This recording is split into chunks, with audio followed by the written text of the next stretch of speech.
Aunque la narración se centra en el campamento de Viriato, la verdadera protagonista será la diosa prerromana Ataecina.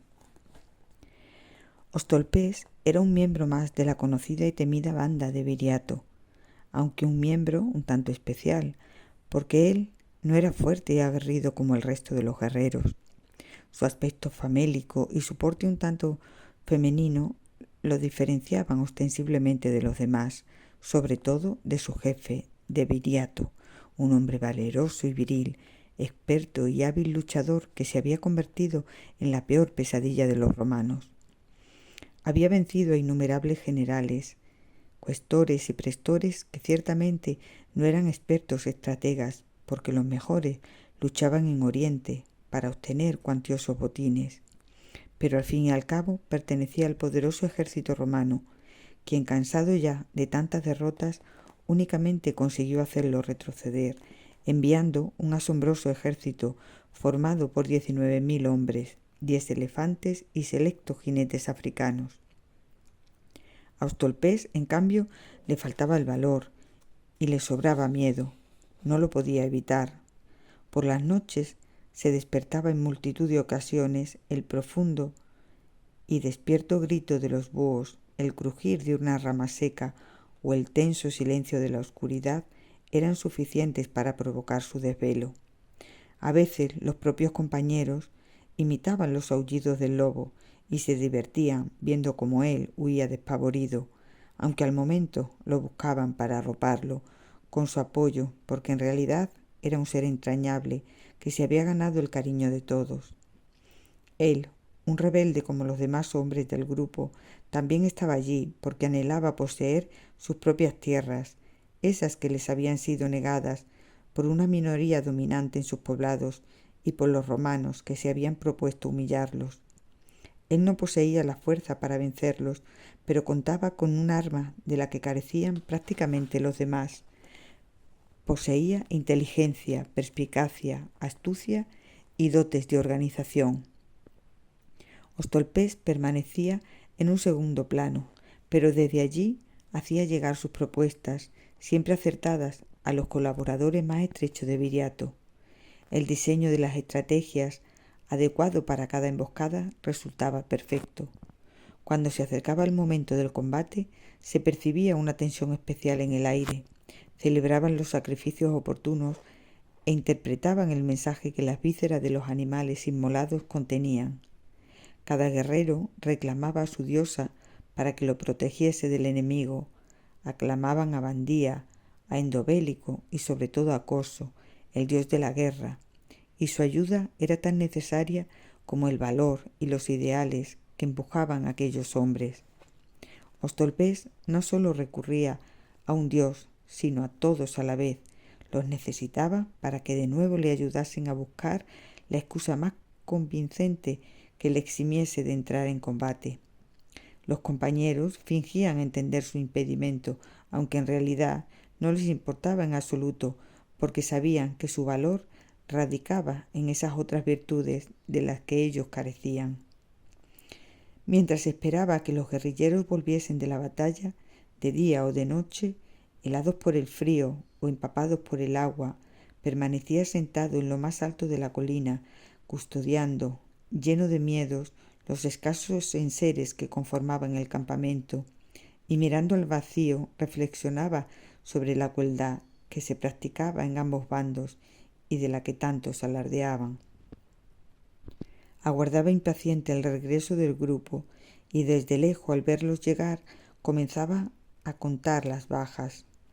Algunos no volvían porque los romanos los convertían en esclavos y otros muchos no volvían porque sus cuerpos se desintegraban sobre la tierra por la que luchaban, y Ostolpés se obsesionaba buscando el destino de sus espíritus, de sus almas, de ellos mismos, y los situaba en el cielo, en el espacio, en el más allá, en la inmortalidad, tal vez junto a Taecina o al dios Endobélico. Viriato siempre volvía, los dioses lo escuchaban y le renovaban la vida constantemente. Una calurosa tarde, después de haber limpiado de las armas la sangre del enemigo, Ostolpés descubrió el secreto del gran jefe. Entre sus pertenencias se hallaba una pequeña figurilla en bronce, una cabrita que representaba a la diosa Taecina, un exvoto para depositar en su santuario. El joven, sorprendido, quedó admirado con el poder de la divinidad. El tiempo iba pasando y los anhelos de aquellos hombres no hallaban un final. Los romanos se desesperaban ante la sólida resistencia de los lusitanos y chocaban una y otra vez contra su tenacidad y perseverancia. Incumplían los pactos que firmaban e intentaban obtener siempre la victoria, aunque para ello utilizasen cualquier artimaña. En medio de aquellas refriegas en los campos de batalla se libraban otro tipo de contiendas, en las que vencía la habilidad y el control en las negociaciones. Viriato se preparaba para uno de esos momentos y, rodeado de todos sus hombres, pedía aportaciones que contribuyesen a llevar a cabo su plan, trazado de una forma singular y que precisaba una ejecución no menos original. Inesperadamente, uno de sus mejores hombres propuso ante el asombro de todos y especialmente del propio afectado que fuera Ostolpés el mensajero. Alegaba en su favor que nadie podría, dado su aspecto, desconfiar de él. El joven, de piel blanquecina y miembros frágiles y desgarbados, se hallaba escondido detrás del último asistente a la asamblea, como siempre. Una vez que había transmitido sus sabios consejos, deseaba permanecer en el anonimato entre los demás guerreros. Cuando escuchó su nombre asociado a aquella misión de tal alto interés y trascendencia para todos, quedó perplejo, sin saber qué hacer, además de soportar las miradas inquisitivas de los presentes. El sector más crítico entre los consejeros de Viriato cuestionó que un hombre con semejantes características fuera el más adecuado para entrevistarse con los romanos. Ostolpés, tembloroso y dejando a un lado cualquier atisbo de orgullo, inmediatamente ratificó estas alegaciones tan evidentes. Pero Viriato en aquellos momentos no confiaba en nadie y consideró que precisamente ese joven avispado y flacucho representaba la mejor opción con la que contaba. Así pues, la multitud de excusas que Ostolpés planteó, tartamudeante, en aquella ocasión no le sirvieron para nada.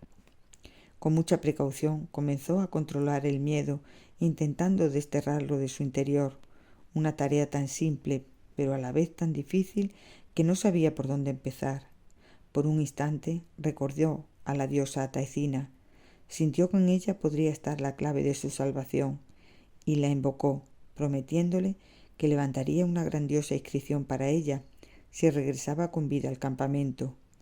Le aseguró también que desde entonces sería su diosa favorita.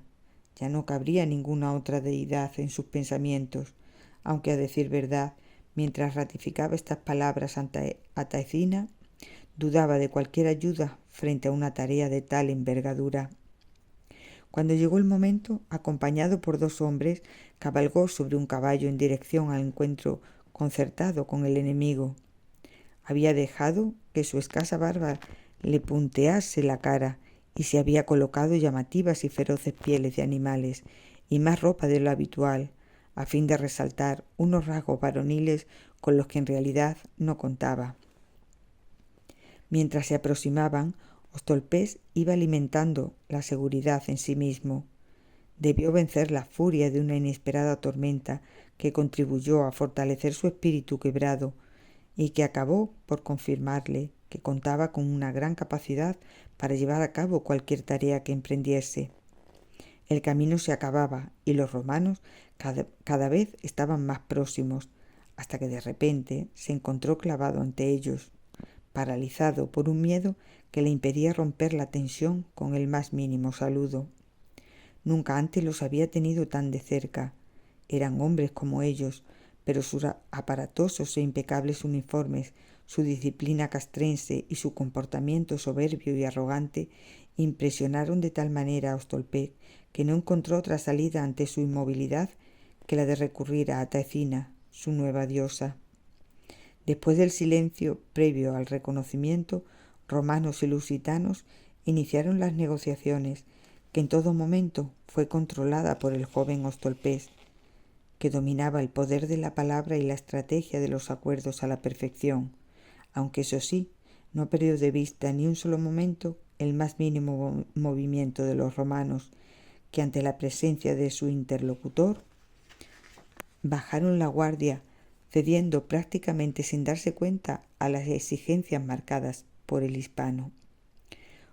Una vez que el pacto estuvo totalmente sellado, cada parte implicada volvió a sus campamentos. Los romanos, conscientes de su fracaso, ya pensaban en la nueva treta para vencer a un enemigo tan obstinado. Ostolpés regresó orgulloso, eufórico, porque era consciente de que el trato había sido muy ventajoso para ellos. Al entrar en el campamento, todos sus compañeros, aun sin conocer los resultados de su hazaña, lo aclamaban entusiasmados, y por un momento se sintió como un héroe, como debía sentirse Viriato cuando coreaban su nombre tras la victoria. Todo aquello lo había conseguido su mente ágil y despierta, y su capacidad de pensar lo había devuelto victorioso. Sin embargo, el joven, aturdido por tantos agasajos, se dirigió a los presentes, reconociendo públicamente que los méritos de aquel éxito no le pertenecían a él, sino a su nueva diosa, a la más benefactora, a Ataicina, a quien dedicaría una honrosa y magnífica inscripción. Por ello se sintió poderoso y, sobre todo, feliz.